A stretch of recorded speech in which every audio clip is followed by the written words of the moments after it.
So the May box has just arrived. We've got some lovely flat leaf parsley, which is looking awesome. That'll be ready to go in. We've got bok choy, quick turnaround bok choy, which will be really great for our winter stir fries. We've got a bit of a slow moving one with some cabbages that'll be in the ground for 3 months. And we've got some spinach, will be great for our winter greens. And we've also got our lettuces that we get every month so they can keep turning through our salads. And here's a couple of little violas to go in as your flowers this month. So here we go. I'm going to put my parsley into my herb garden up by the kitchen. And you can either put it into your herb garden or you can put it into a pot. It looks lovely in a pot, and it'll also be much easier to have it close to your kitchen that way.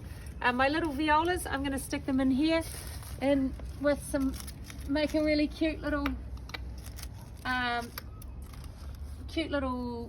flower garden in there. Super easy to put them in. You just make a little space, in they go, and then we're just going to pat them in around so there's no air pockets, and then we're just going to water them in at the end.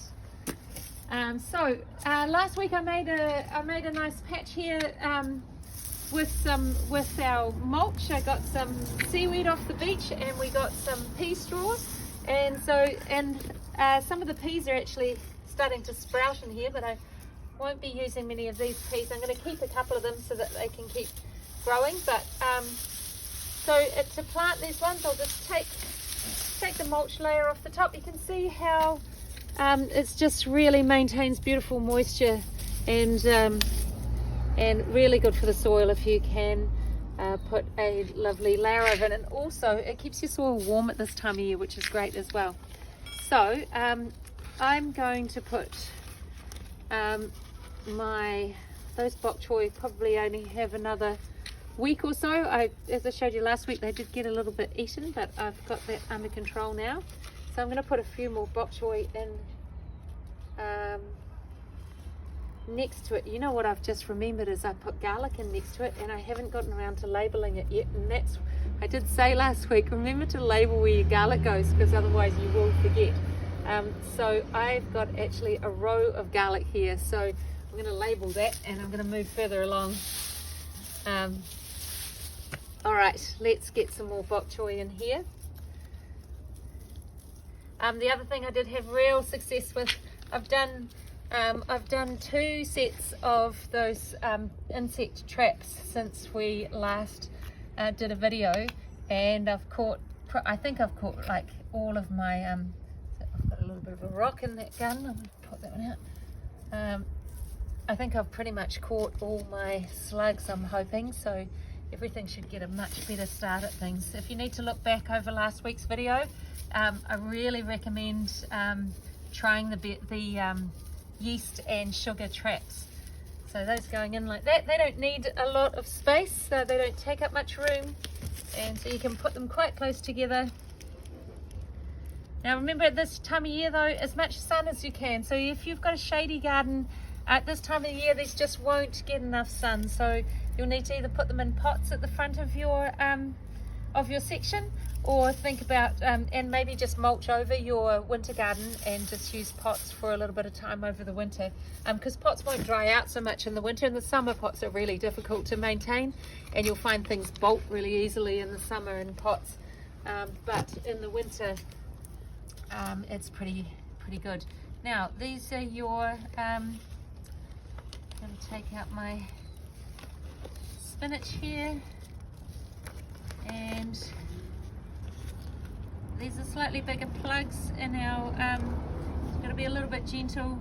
Make sure you pick them up from the bottom because they're not quite as filled out, but we got bigger plugs this time because we wanted our plants to be a little bit bigger, because at this time of year it takes them a little bit longer, so that just gives you a little bit more time. Now just hold it. Now I've just noticed that this next bit of garden is actually a little bit compacted. So if your soil is a little bit compacted, take a fork, and what you want to do is just loosen it up without actually disturbing the soil layers, so to get some aeration in there without turning your garden over. So as much as you can, you don't really want to disturb the microbiology in your soil and the soil layers, and most of the goodness happens in the top sort of half a foot there, so or even less. So that's the part we're working in. We've got some lovely worms in there. That's looking really nice. Get the rest of that off. That's what you can, when you just move it around a bit, get rid of some of those surface little weeds. Okay, and then you're ready to go. So cabbage takes up a little bit more space, and we need to really be vigilant with the cabbage for your pests at this time of year. Well, any time really. So I'm going to put those in, and I'm going to cover them as well. There you go. Put another one in there. So a good 30 centimeters between. They're going to come up. They're going to come up right around here, both of these. But by the time they start to do that, these ones will be long out of the ground. So you will have eaten these, so this one will grow up into that area. So in the short term, you can keep them relatively close to each other. And then I've got some lovely spinach. And I'm going to put those spinach in. Where shall I put those? Let's have a look down this end. I can probably poke my spinach in.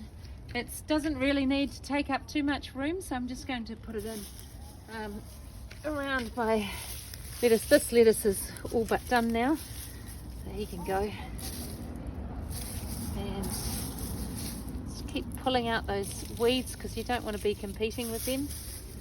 So we should be able to it should take us about 15 minutes a week with this style of gardening, that if you're just out here being really vigilant for this time, for this amount of time, you should be able to keep up with some of your insects, and also just keep checking when you're out here. So I just noticed this one's getting a little bit eaten. I just want to check and make sure that there we go, that you're getting any little white butterfly caterpillars off that might be chewing on your plants. Okay, so I'm going to put these ones in. If you've still got capsicum in your garden, or you've got chilies in your garden, if they're not producing anymore, they're probably not going to be producing for the whole winter. So you can pull those out and give yourself some room. There we go. This one in here. And last one here.